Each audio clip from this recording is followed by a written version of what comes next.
Greetings, folks. This your boy Boss Amar, back with another podcast episode. I got a nice review coming, so make sure you stay tuned. Check me out. Like, share, subscribe. Click that bell in the right hand corner to stay updated anytime we drop any new content.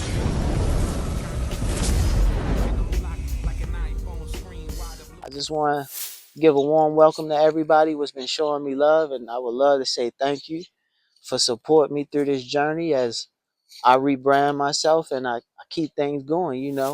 We shooting for 100 episodes this year. Right now, I want to say we're on probably about episode number 12 or 13 or something like that. But keep it going. We got a lot of content to give out to you. It's a lot of news, a lot of headlines being made. But first things first, I want to say shout out to my Baltimore Ravens. We just came to an agreement. We just signed DeAndre Hopkins to a 1-year deal for $5 million. So welcome to Baltimore, DeAndre Hopkins. We're glad to have you. Right now, we are going through some trying times when it comes to let's just say the issues that are going on in America. God bless America, man. President Donald J. Trump um has been hitting everybody, just been hitting all the other countries with tariffs, man. And if you know what that means, that means that's a tax. So all the foreign and imported goods that are not made in America, they're going to be taxed. So everybody's about to take a hit. All businesses about to take a hit. Small and big businesses, especially small businesses, man. Like for all the clothing designers that are independent with, get their goods made in another country such as China, even if you get you doing sourcing from Alibaba, you're gonna get hit with a hard tax. So this is why I've been trying to tell people for the last 2 years to get your products made in America. Like find a solution to where your manufacturers are American manufacturers. Because I ain't gonna say I knew it was coming, but you just gotta have that option to where you can just pull up on your manufacturers and see the progress of what's being done. But now I feel as though this is gonna be very essential, and this could separate you from everybody else because I look at it as if you're in competition with somebody that's products are made out of the United States, or their products, or say your competition, they have products with made and manufactured in Pakistan or China or wherever. It's just not America. All of these countries are getting hit with tariffs. Um, your prices are going to be more reasonable because it's like you're not going to try to marginalize and make up for the prices because you were taxed for the goods that you wanted to be made. So this is why I always been telling people, man, like if you can find a American made manufacturer, by all means, please do this. And this is why I also give gems and why I don't gatekeep and I don't try to hold information from people. Like on my previous episodes, I gave a lot of people like gems on where they can find manufacturers to get things made and where they can get products from. Like if you follow me on Instagram, which you should, I'm giving out gems. I'm giving people, you know, the blueprint of where they can go, where they can look. And I hate to say, I hate to sound biased, but honestly, when it comes to manufacturers, if you really need a well-priced manufacturer, you can just go to LA, spend the money, get a ticket. If you're a truck driver, drive all the way there. If you don't mind catching a flight, get a flight there. If you don't like catching planes, catch a Greyhound or go on a family trip. Get in contact with these manufacturers in LA, man. They do great work. The turnover rate is usually a great turnover rate, and then you ain't got to worry about getting taxed with the foreign import taxes, man. Like you ain't got to worry about all that. You ain't got to worry about all the hassle, and then the phone number, the brick and mortar, all of this can be looked up on YouTube. So they can't just run off with your money. These manufacturers cannot just run off with your money. They have to stand on 10 toes and conduct business as a proper business. So this is why I tell people all the time, look for that American made manufacturer by all means. It's just a great option to have. And when you look for a manufacturer, Don't just put one under your arm.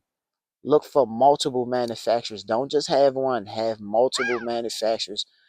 Just in case one of them start to act crazy, or they try to put your orders on a back burner, like your brand isn't big enough, or and they'll try to hit you with all type of things like, oh well, I got other orders, or I got more important stuff to do. When they get in that bag and they start talking ignorant and crazy like that, what you need to do is tell them, look, you can wire me, or you can transfer me my money back. Um, you can give me my products back. You can give me my materials back. I'm just gonna take my money and go elsewhere. You never let anybody carry your business any your type of way. Like, you gotta stand firm on your business. You gotta stand 10 toes down. Negotiations and business dealings, you got to be a shrewd negotiator. I understand that we all are trying to get something done here, and I understand that we all have other things and priorities, but once the money is paid, especially when it's paid in full, somebody like me, we're not trying to hear excuses that, oh, I got other work, I got other priorities. Well, I do too. So wire me that money back, and I will take my business and I will take my products elsewhere and get them done in a timely manner, in a respectful manner. Because when somebody says something like that, it's no respect there. Like, I don't need to know what you got done. You feel me? Like, when you gave me the debt, when you received the money and you accepted the job, you gave me the deadline. You told me that you could get this done at this time. I shouldn't have to run back and forth and, play Debo and make sure that you're getting the job done in a timely manner. That's not how business is conducted. That's how bad business is conducted. Nobody wants to deal with bad business. So stand firm on what it is that you believe in. Um, Now, what I was saying was, when it comes to manufacturers, when you go to LA, no matter what type of business you're in, it could be in the food industry, it could be the fashion industry, it could be the cannabis industry. Hey, you could be a kid that sells toys and does reviews. There is a district for all of that in LA. You have the toy district, you have the cannabis district, you have the fashion district, you have the food district, meaning food supplies and everything you need if you have a food truck or if you're just a chef or anything. So I always tell people, come to LA, explore LA, see what you can get yourself into, build genuine relationships with good people. Get to know these people what are in these fashion districts, what are in these food districts, what are in these cannabis fields. Like, get to know people, build organic relationships with people to where you can learn from them and they can learn from you. I tell people all the time, together each achieves more. That's the paraphrase words of team. Together each achieves more. So don't feel as though like you're in it by yourself, or that can't nobody help you out, because there's a lot of people out here that's willing to point you in the right direction, show you what needs to be done, or lead you to where you should go or where you might need to go. Don't be scared. Right now, we are now leaving the seasonal depression. We're in April right now. March was kind of like, I want to say from January to March was kind of like the seasonal depression months. And honestly, we can really say to April, because when it comes to like spring showers and all that, you get a lot of that in April, depending on where you at. You could be in California, you can be in Maryland. Just, it all depends on where you're located. But around, I want to say from around January to April, those are like the seasonal depression areas. So if you need to take a break from doing what you need to do, take as much time as needed. But while you're taking the time off, come up with a strategic plan to where while you're resting, you're also planning. Like, you're also cooking up a method to your madness, where you're not leaving your supporters, you're not leaving the people that want to know what you got going on in the hindsight. You're just taking a small little break, small little detour. You're just showing people like, look, man, right now I've been a little overwhelmed with work, but I'm here to work. I'm here to grow my network. Like with me, I took 7 days off. I took 7 days off because I'm not gonna lie. Like, when I first started doing this little podcast, I was doing like 30 to 45-minute segments. But the thing with me is I break my segments down to 15 minutes max. You feel me? You might get a 5-minute segment. You could get a 7 to 10-minute segment. Or I could just give you the full 15-minute segment. But I look at it as, if it's a 45-minute segment, why would I give you a whole segment of 45 minutes where I know I'm probably going to lose you within the first 5 minutes? So I want to break it down and make my content as useful as I can, period. Our goal here with this podcast, we want to inspire other creators to stay inspired. We want you to keep going whatever it is you got going. We don't want you to give up. We don't want you to quit. We want you to keep going. We want you to keep building. Because why would you quit at something you're passionate about? I understand times get rough, you know, life be life, and we all got priorities. Like a lot of us, we have kids, we got bills, because bills never stop. You get bills every month. Some of us got bills every week. So it's like, I know your job might stress you out, but your job is paying your overhead, paying your bills. Your hobby and your passion, say if you like making clothes, say if you like cooking, those are things that should keep you motivated. Those are the things that you should use to escape reality. And with that content, you got to use that content to get monetized. You got to stay consistent with that, you know. Prime example, I have a friend that I used to play football with at Fullerton. His name is Brock.